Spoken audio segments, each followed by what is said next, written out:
Hello, hello! Today I'm going to be showing you how you can make this house in vanilla Minecraft. I'm using the Java edition of Minecraft in version 1.20.1, I think? But anyway, this build is a lot easier than it looks to do, so let's get on with it. First off, here are the dimensions. I've popped the numbers on the screen for that. On the pink and yellow blocks is where we're going to place down the walls, and on the brown blocks is where we're going to make a sort of framework for the build. So starting off with the outside frame. So I'm just using spruce wood, and we're going to build up 5 blocks each to make a bunch of little pillars where the brown blocks are.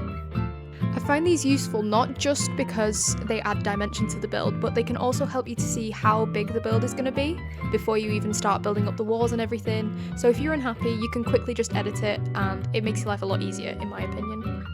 Then once that's all done, using the same spruce wood, you're just going to connect all the pillars together on that 5th block. And then you can go ahead and start building up your walls.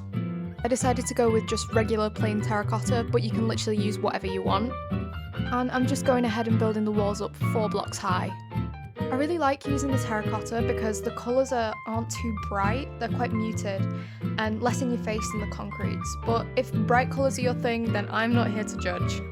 Now is the time that I'd recommend you start marking out where you want your windows to go.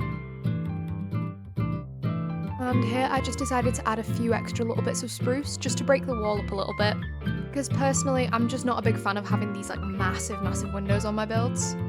And now it's time to map out the roof. This part can get a little bit finicky, so just take your time.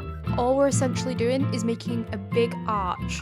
So the general block pattern for this is just forwards facing stair, upside down stair, block, forwards facing stair, upside down stair, block, forwards facing stair, upside down stair, forwards facing stair, upside down stair, and one more forwards facing stair. My god, that's a mouthful.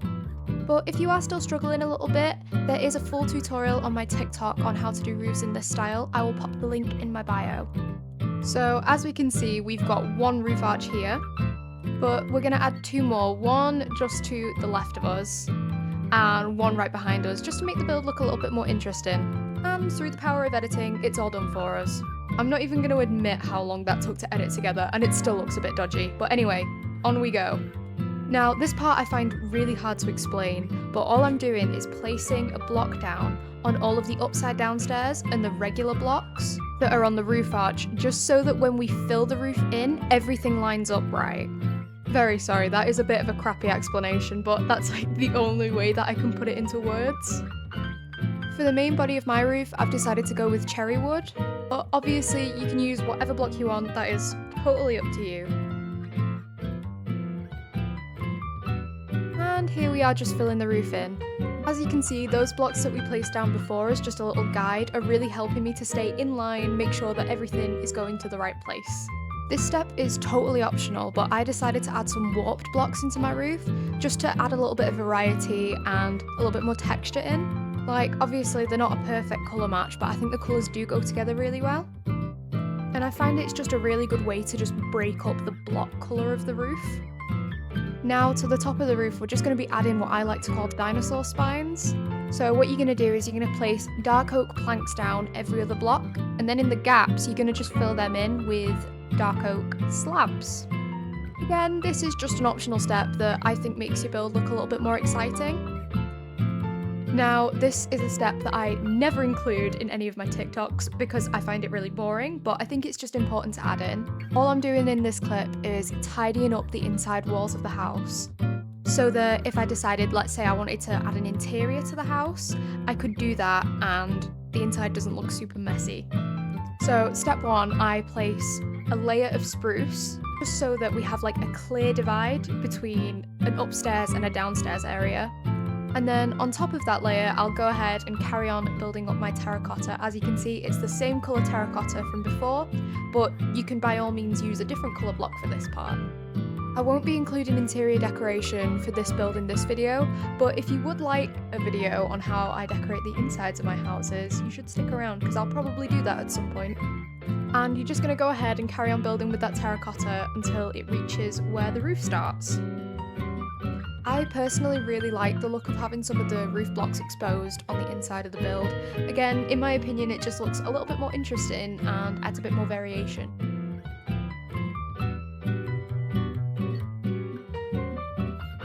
And here I am just filling in underneath the roof arch. I don't know why in this clip I filled it in such an awkward way. But yeah, anyway, after that I just chopped out a nice little shape for a window. And recently I've been really enjoying using stained glass to make my windows look like a flower, but obviously you can just use regular glass if you want. Another thing I've been doing recently is adding half slabs to underneath the roof frame, just to add a little bit more shape and texture to the build.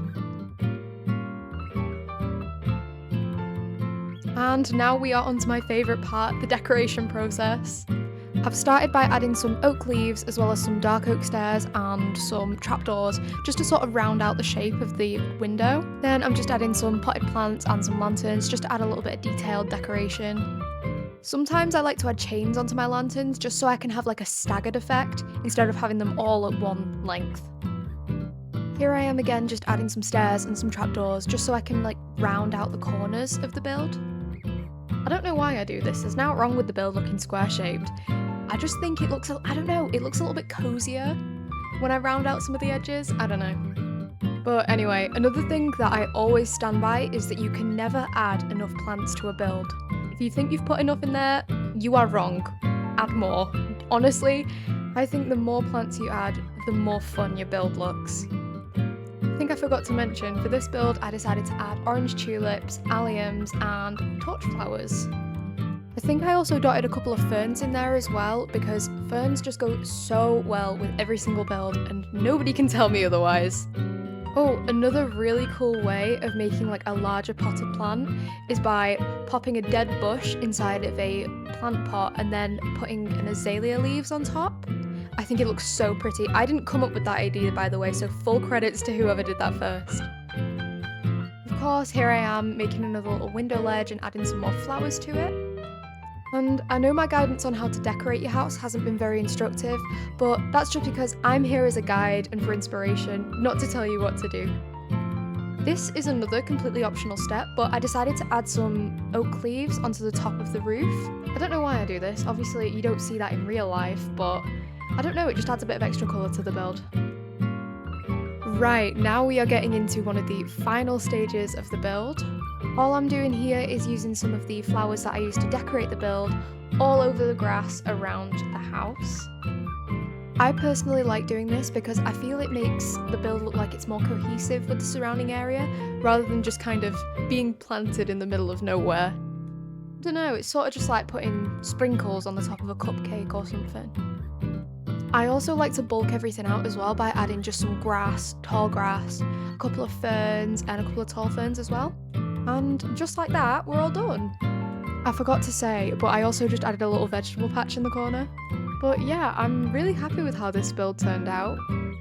Thank you all very much for watching and I'll see you in the next one.